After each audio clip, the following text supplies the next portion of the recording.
He took one look at her thick thighs and soft waist, laughed and told his men to throw the bakery girl out.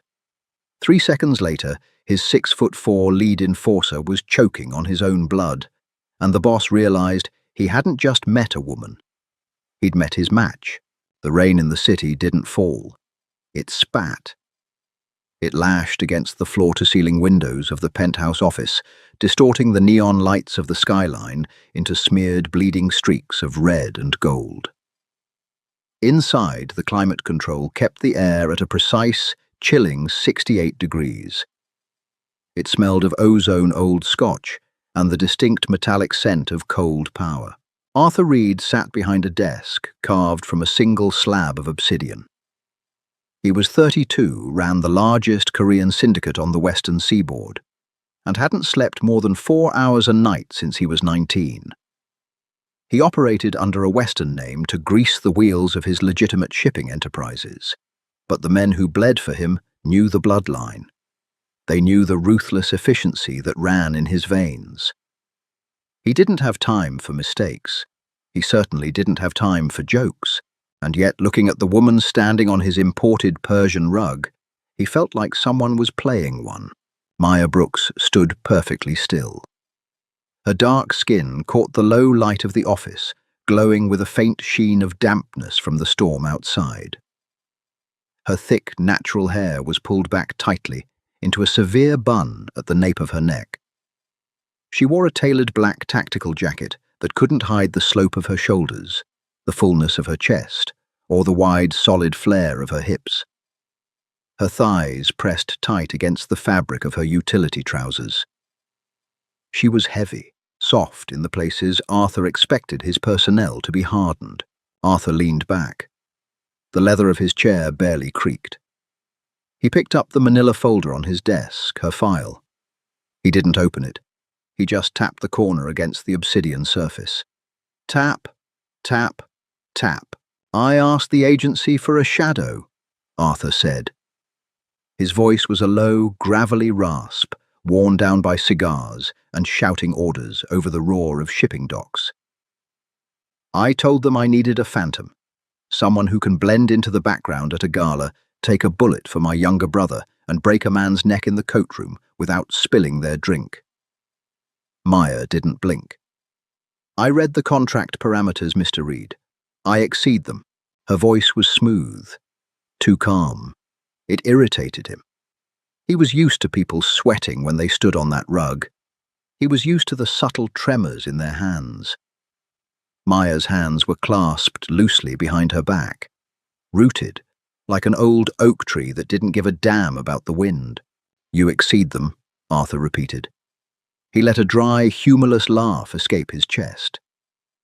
He tossed the folder onto the desk. It slid, stopping inches from the edge. "Ms. Brooks, look at yourself. My world requires speed, agility, the ability to climb a fire escape sprint down an alley and fight in confined spaces. You look like you get winded walking up a flight of stairs." The insult hung in the freezing air. It was blunt, cruel. Dominic Arthur's lead bodyguard, standing by the heavy mahogany doors, let out a low snort of amusement. Dominic was pure muscle and bad intentions, a tower of a man who looked at Maya like she was a lost tourist. Maya's expression didn't shift. Not a muscle in her face twitched. She had spent her entire life in rooms just like this. Rooms built by arrogant, cynical men who looked at her blackness, looked at her curves and saw a punchline. They looked at the softness of her waist and missed the density of the muscle beneath it. They saw weight. They didn't understand momentum. "My cardio is well within the top 1st percentile of the private security sector," Maya said. Flat, unapologetic. "I don't need to sprint down alleys, Mr. Reed, because I don't let my principals get into situations where we have to run. I neutralize the threat before it forces a retreat." Arthur poured himself a finger of scotch from the crystal decanter. The ice clinked, sharp, ringing. "Confidence. I hate confidence when it isn't backed by reality. You're a liability. I am an asset You are a target. Arthur shot back his tone, dropping an octave, losing the mocking edge and replacing it with pure, cold malice. You're a large, slow target. In my line of work, we don't have human shields. We have professionals. You look like a baker who took a wrong turn at the lobby. I don't employ bakery girls. I employ wolves. Maya finally moved. She didn't retreat. She shifted her weight, settling her boots deeper into the rug. It was a microscopic adjustment, but the air in the room changed. The static electricity in the 68-degree air seemed to spike. Wolves travel in packs because they are weak alone, Maya said. Her voice was barely above a whisper, yet it carried over the sound of the rain. I work alone because I don't leave scraps. Arthur took a sip of the scotch. The burn grounded him. He looked at her dark, unyielding eyes. There was no fear there, no shame. She wasn't embarrassed by his mockery. She was bored by it. That realization sparked a sudden, violently hot flare of anger in his chest. Who was she to be bored by him? Get her out of here. Arthur snapped, turning his chair to face the window. He was done playing. Send her back to the agency. Tell them if they ever insult me with a candidate like this again, I'll burn their headquarters down with them inside. Arthur didn't watch her leave. He watched the blurred lights of the traffic below. He listened for the sound of the heavy doors, opening, the shuffling of boots, the quiet, defeated exit. You heard the boss. Dominic's voice rumbled from the back of the room. Heavy footsteps approached Maya. Time to waddle back to the elevator, sweetheart. Maya didn't turn around. She kept her eyes on the back of Arthur's leather chair. Don't touch me. Or what? Dominic sneered. He closed the distance.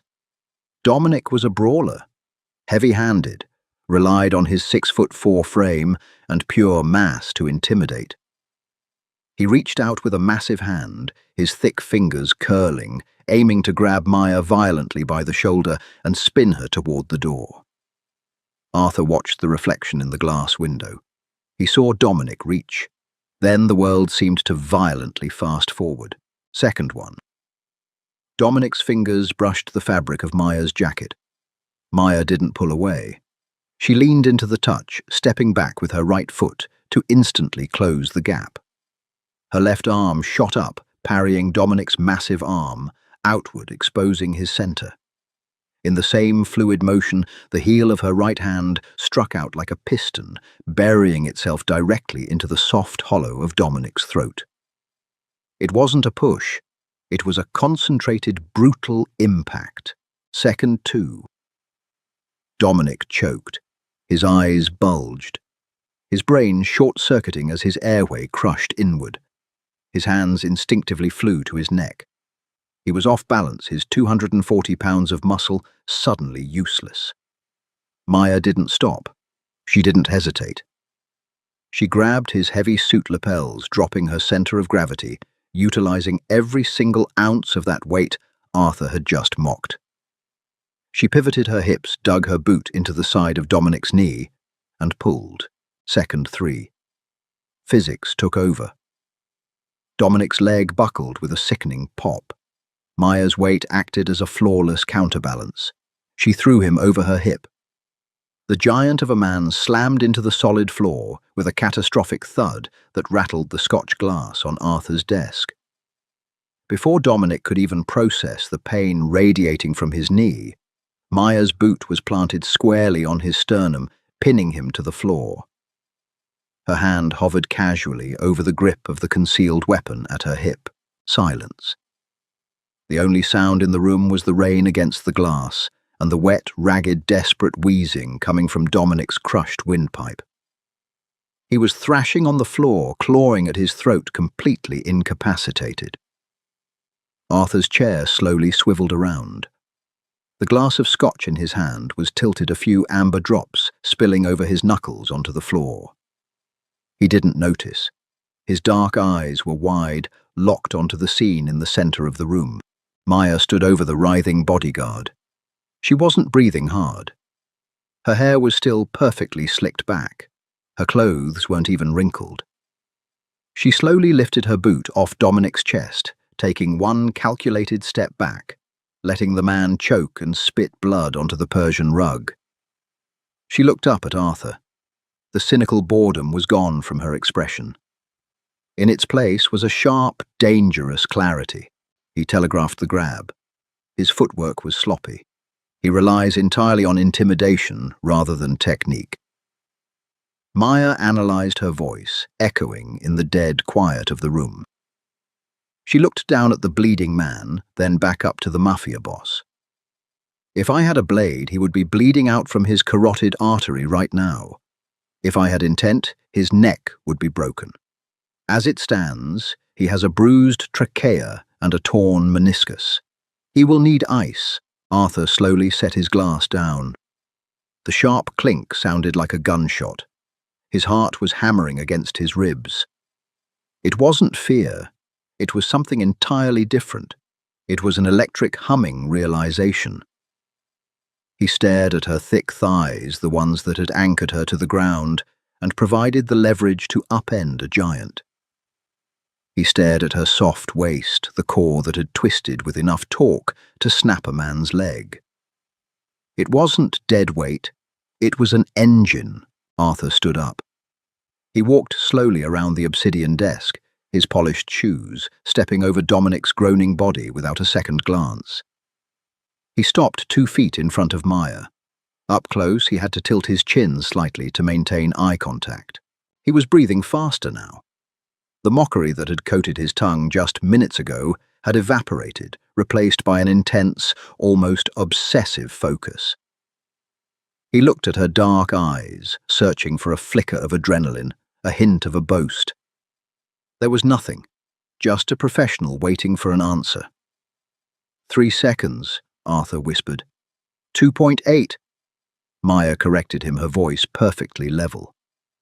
If the floor wasn't wet from my boots, it would have been 2.5. Arthur let out a breath. A slow, dark smile crept onto his face, changing the entire geometry of his sharp features. The cynicism melted into a predatory respect. He reached out his fingers, hovering just inches from the shoulder Dominic had tried to grab. "You broke my favorite toy," Arthur murmured, his eyes dropping to her lips, then back to her dark eyes. "Buy a better one," Maya replied smoothly. She didn't flinch away from his proximity. "I don't think I need to," Arthur said. He took a step back, slipping his hands into his pockets to hide the sudden tension in his fists. "The contract is 50,000 a week. You answer only to me. You shadow me. If you let anyone get within 3 feet of me, I dock your pay." Maya tilted her head slightly. "Make it 60,000. You just proved your current security detail is incompetent. The hazard pay just went up." Arthur stared at her. The audacity, the sheer grounded reality of the woman standing before him. He threw his head back and laughed, a genuine deep sound that had never echoed in that office before. 60,000? Arthur agreed, his eyes burning with a dark, complicated fire. "Welcome to the firm, Ms. Brooks." 3 weeks. That was how long it took for the entire syndicate to stop looking at Maya Brooks and start looking away. In the criminal underworld, respect isn't earned. It's extorted. Maya didn't ask for it. She simply existed in Arthur's orbit with a terrifying, undeniable gravity. The men who ran Arthur's docks, his warehouses, and his extortion rackets were hardened criminals. They were wolves. But they quickly learned that the heavy-set woman standing 2 paces behind their boss wasn't prey. She was the cage. Arthur felt the shift. He thrived on it. For the first time in his tenure as the head of the organization, he wasn't constantly scanning the room for a knife in the dark.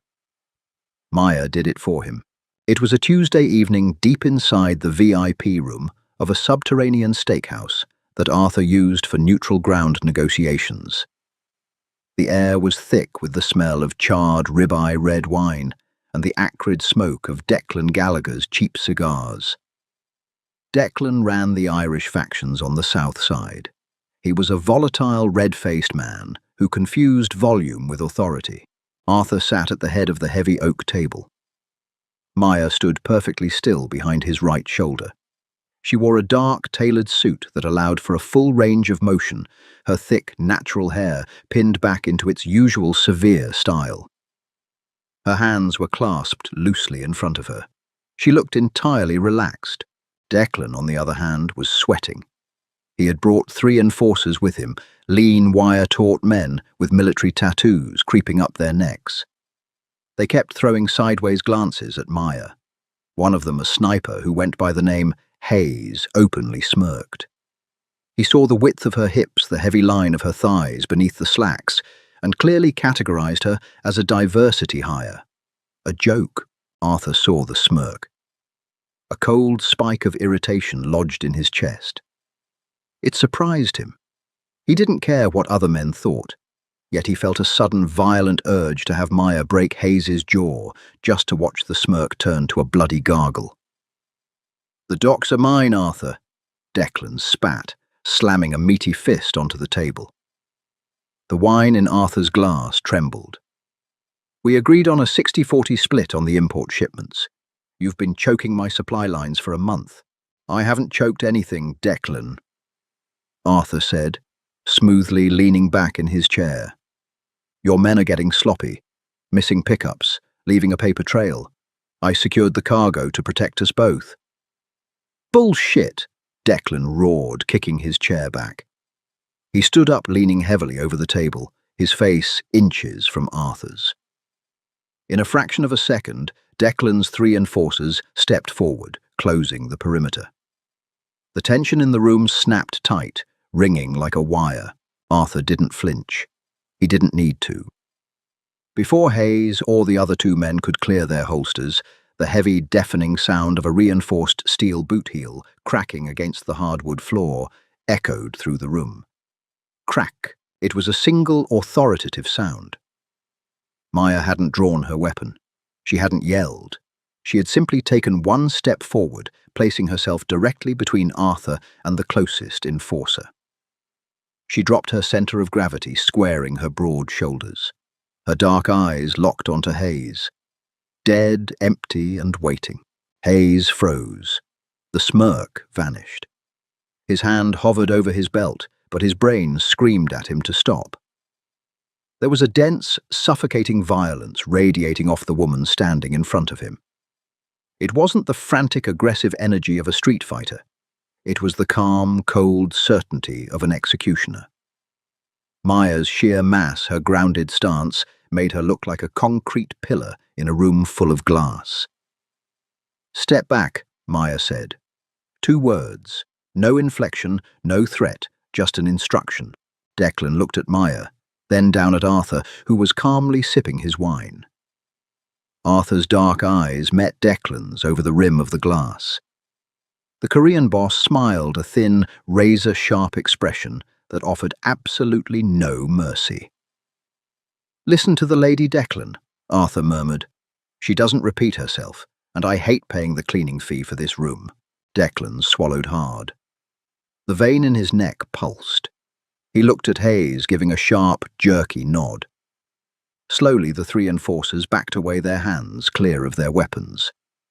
The suffocating pressure in the room dissipated, leaving only the smell of charred meat and stale smoke.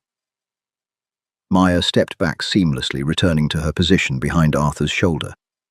She didn't look at Arthur for approval. She just reset. The rest of the meeting was short. Declan folded on the shipping routes. He signed the new ledger, his hand shaking slightly, and left the restaurant without another word. When the heavy doors clicked shut behind the Irish crew, Arthur exhaled a long breath. He set his wine glass down and turned his chair around to face Maya. The VIP room was silent. "You didn't even touch your gun," Arthur observed, his voice low, scraping the silence. "Guns escalate the room. They force a reaction." Maya replied, her gaze focused on the door, securing the exit. Body mechanics and spatial dominance neutralize the room. If he had drawn, he would have died. But men like that don't want to die. They just want to play at being dangerous. Arthur stared at her. He studied the curve of her jaw, the solid, unyielding line of her neck. He remembered the mockery he had thrown at her 3 weeks ago. A bakery girl. He had never been more wrong in his miserable, violent life. She wasn't a liability. She was a goddamn anchor. "And what about you, Maya?" Arthur asked, his tone dropping, crossing the line between boss and something far more complicated. "Do you play at being dangerous?" Maya finally shifted her gaze down to meet his. Her dark eyes were unreadable. "I don't play, Mr. Reed, at anything." A heavy beat passed between them. Arthur felt a sudden tightness in his throat. It was hunger, raw, undisguised, and utterly inappropriate. He wanted to reach out to wrap his hands around that thick waist and see if she felt as immovable as she looked. He wanted to break her composure. He didn't get the chance. The radio earpiece tucked behind Maya's ear crackled with static. Her posture changed instantly. The anchor vanished. The wolf appeared. "Boss," Maya said, her voice dropping into a rapid tactical clip. "We have a problem." "Talk to me," Arthur commanded, standing up instantly, his hand dropping to the heavy pistol concealed in his waistband. "Perimeter breach in the parking garage." Maya said, her eyes tracking the exits, calculating distances. "2 of your outer guards just missed their check-in. The valet camera feed went dead 10 seconds ago. Declan didn't come here to negotiate. He came to distract." Arthur cursed bitterly.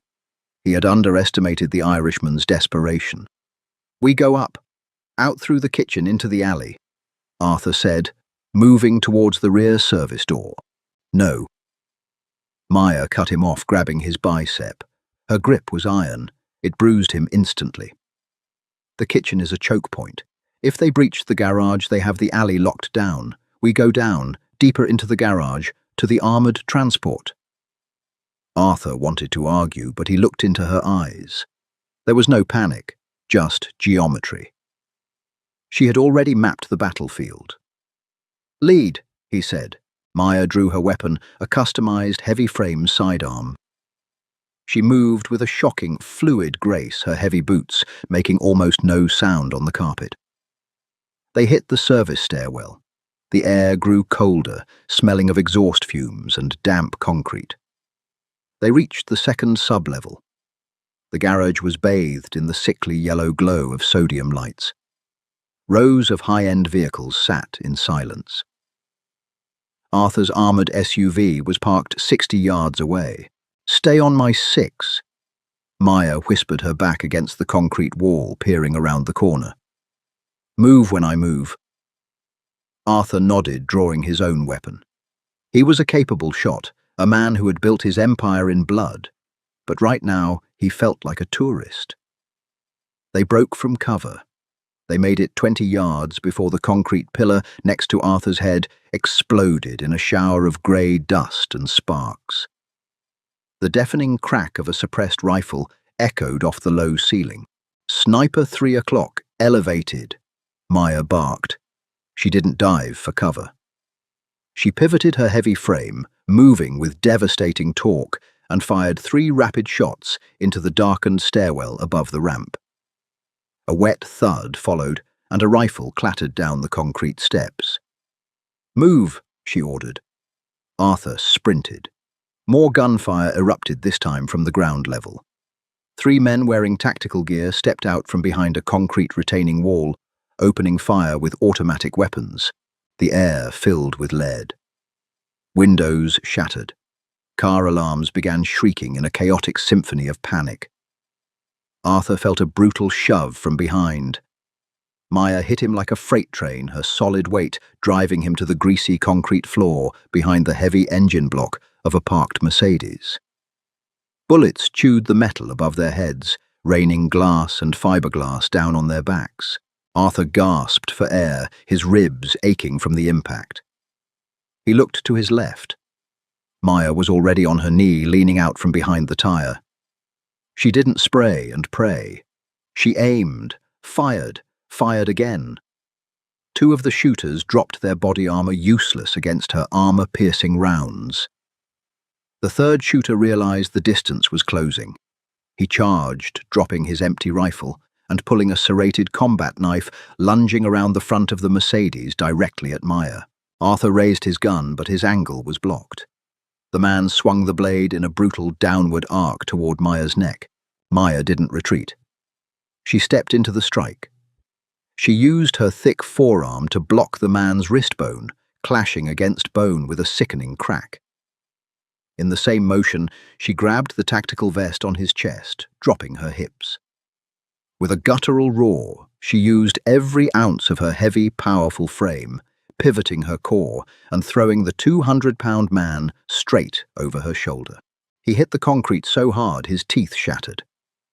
Maya didn't give him a chance to recover.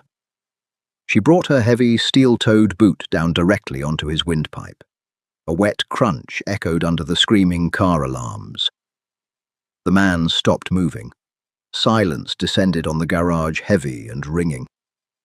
Arthur stayed behind the engine block, his chest heaving.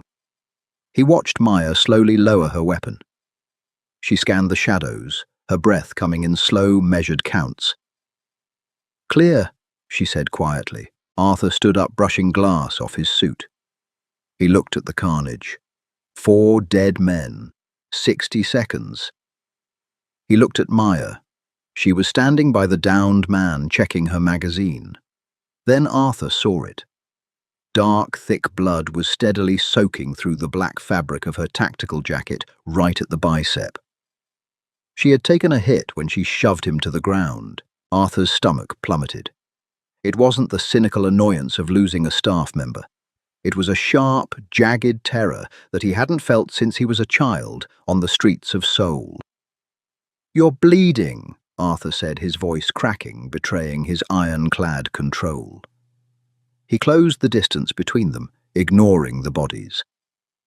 Maya glanced at her arm, entirely unbothered. "Through and through. It missed the artery.